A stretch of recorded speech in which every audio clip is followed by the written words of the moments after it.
So where you are now at EA, you're in a very interesting place, and you obviously know I'm a massive gaming fan. So not only have I seen it from a business perspective, but I've seen it as an actual consumer.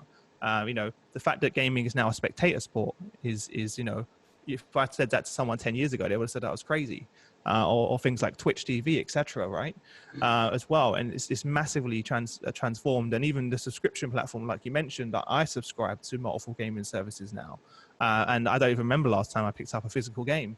I just have digital copies of everything, right? And with that change, is obviously comes a different shift in terms of the talent that you guys need as a business, right, to keep up with that. So I'm just wondering, how does EA compete for talent in such a competitive market? Sure. I'm happy to talk about that because it's the life I live every single day. I'm Right? sure. Yeah. Every single day.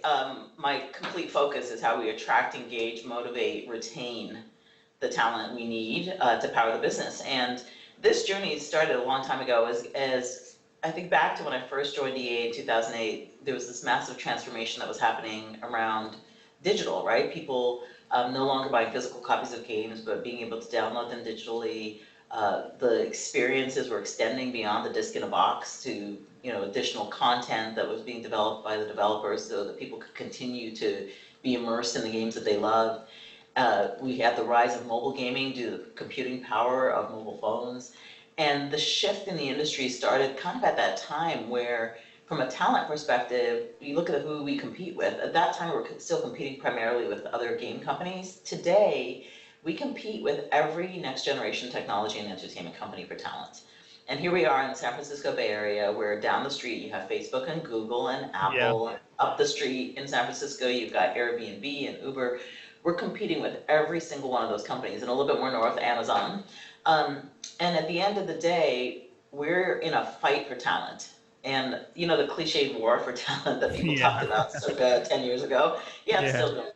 It's still going on. It just takes on different flavors. And so the thing we realized is we are going up against these big behemoths, and they're going to have deeper pockets than we have. Their equity is worth more than ours. And so we realized very quickly that we were not going to be able to compete on things like comp.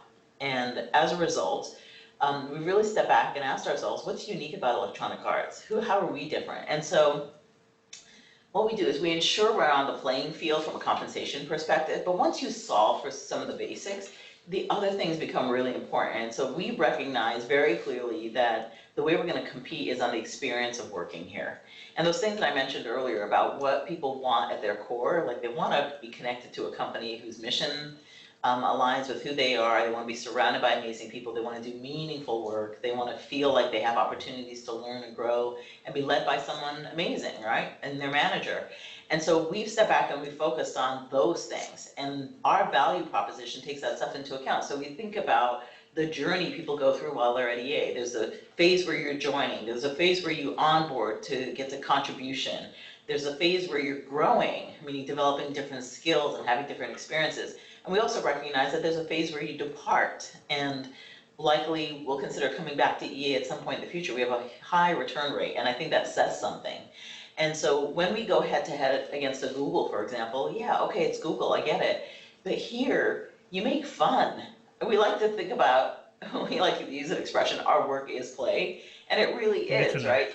And I'm not a hardcore gamer. I play some games with my kids, and I grew up playing games, but I don't have a lot of time to game. I wish I had more time to game today, but there's always time to game. There's always time to game.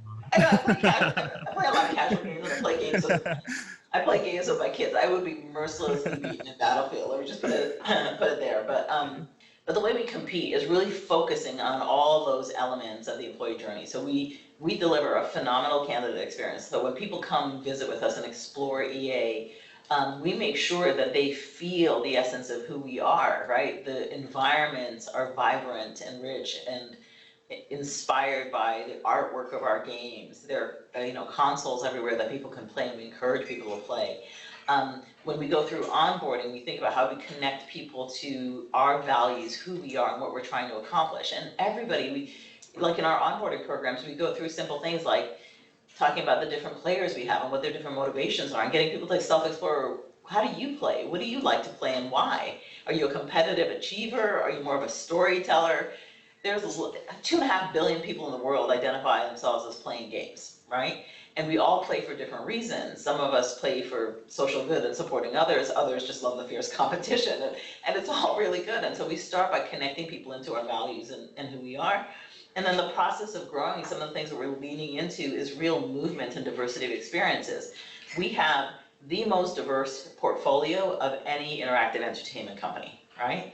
We have the broadest geographical reach of any entertainment company. We're in 25 countries around the world across 46 offices. The kinds of experiences people can have here to move and grow and work in different context settings, teams, projects, studios is amazing. And so we're leaning into that as a point of differentiation. And ultimately, we find that those are the things that really help us attract and retain talent. Thanks for watching, guys. If you enjoyed the video, please like, comment, and share so that others can benefit from the great knowledge and experience. Also, please consider following me here on LinkedIn to see content as soon as it's published. Special thanks to Safeguard Global for supporting the show. You can check them out above. Apart from that, thanks for watching and look forward to seeing you all tomorrow.